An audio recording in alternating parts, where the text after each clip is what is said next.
What is alternative investment fund? Anything which is alternative to the traditional form of investment, that is alternative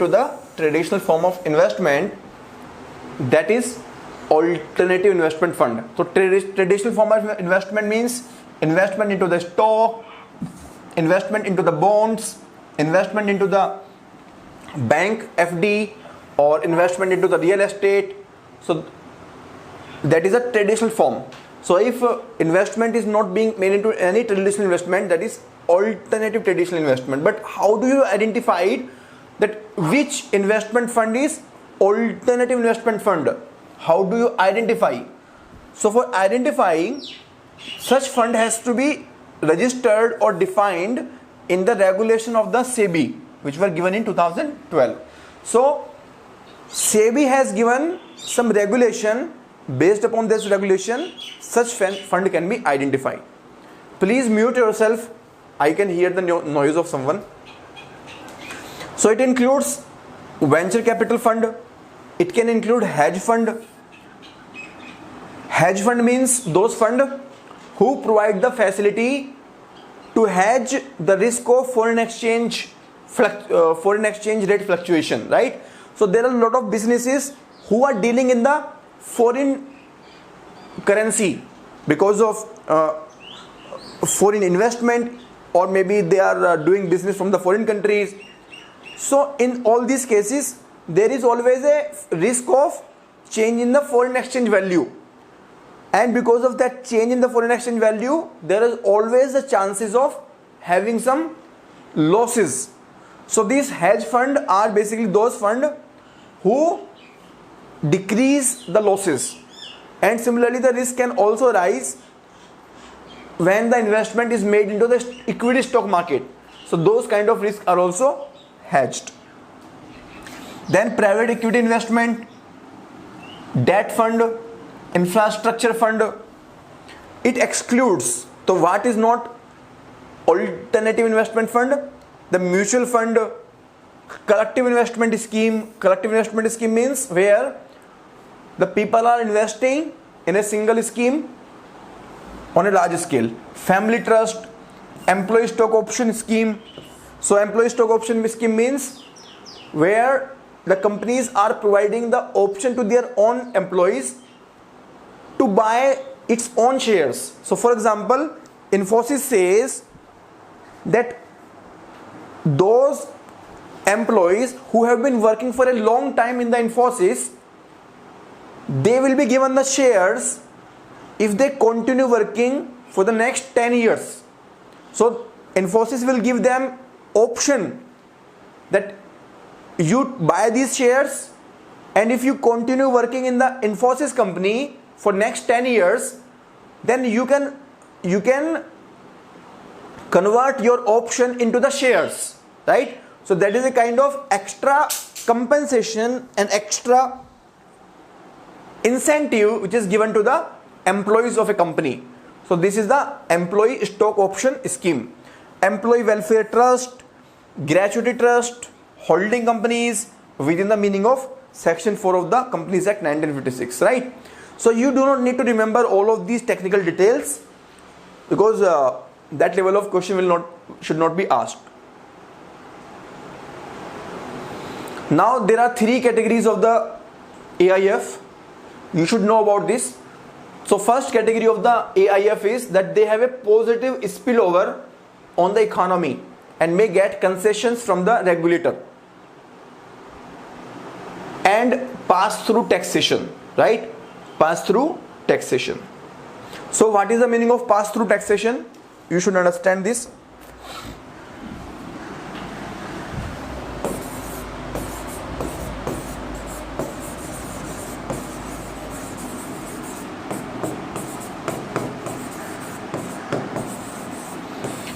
So suppose this is a fund and it is earning a income.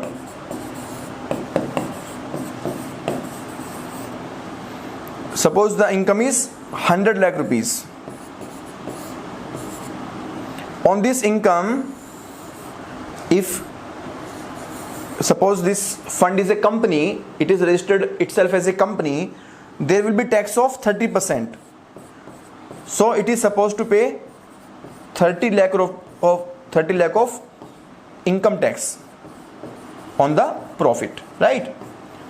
However, this fund is distributing, the purpose of this fund is basically to distribute this 100 lakh rupees to the investors, right?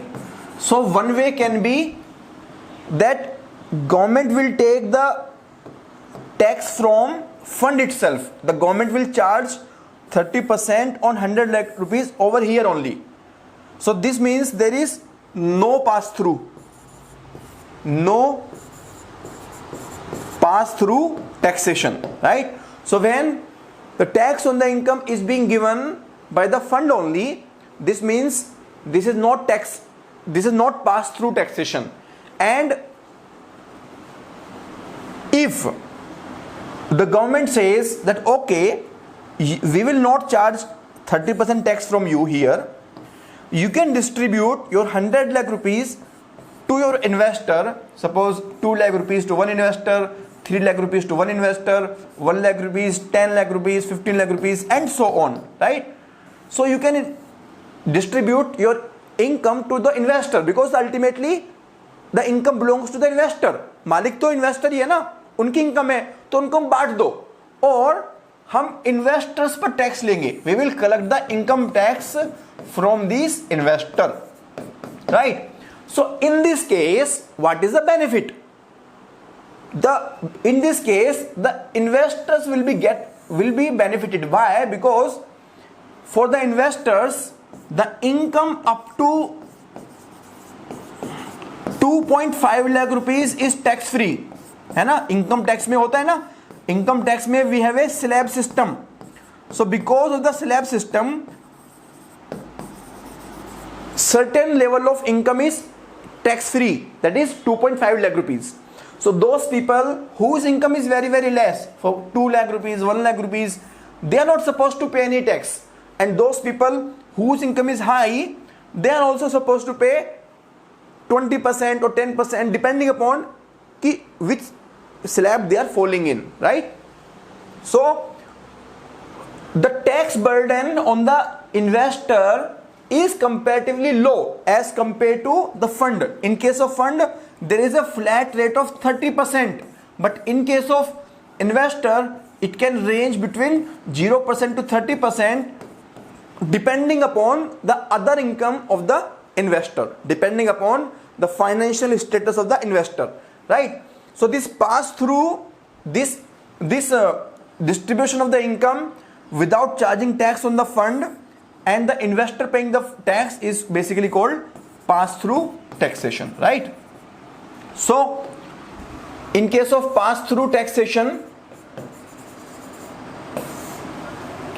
the fund will not pay the tax, but the investor will pay the tax, right? In case of no pass through, the fund will pay the tax and investors will not pay the tax. Overall, pass through is beneficial to the investor, beneficial for the investors, right? So pass through is basically kind of incentive which the government can give to any kind of funder, right? So this is about the pass through taxation thing. So take few seconds and note it down. जो भी मैंने example दिया, please note down in your notes so that you can revise later on.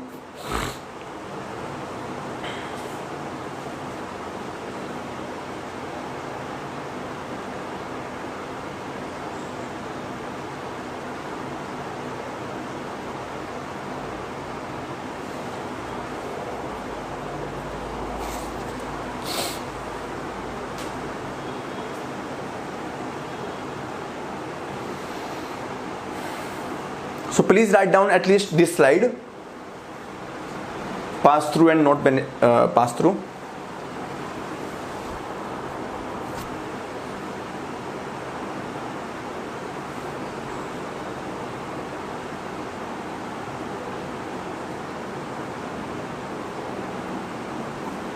Okay,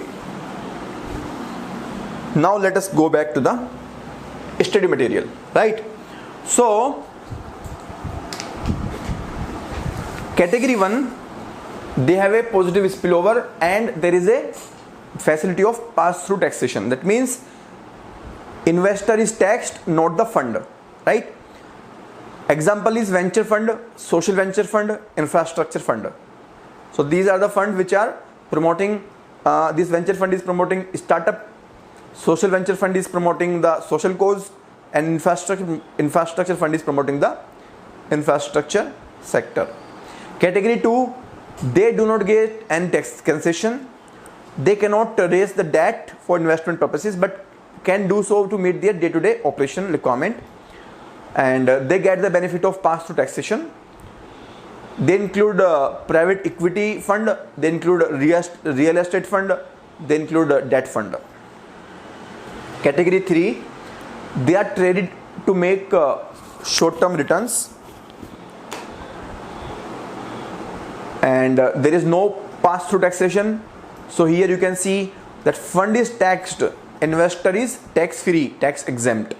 So hedge funds are the example of the category 3. So these are the 3 categories of the alternative investment fund. Then pass-through tax I have already discussed with you. Now next is the concept of participatory notes. So who will tell me about the participatory notes?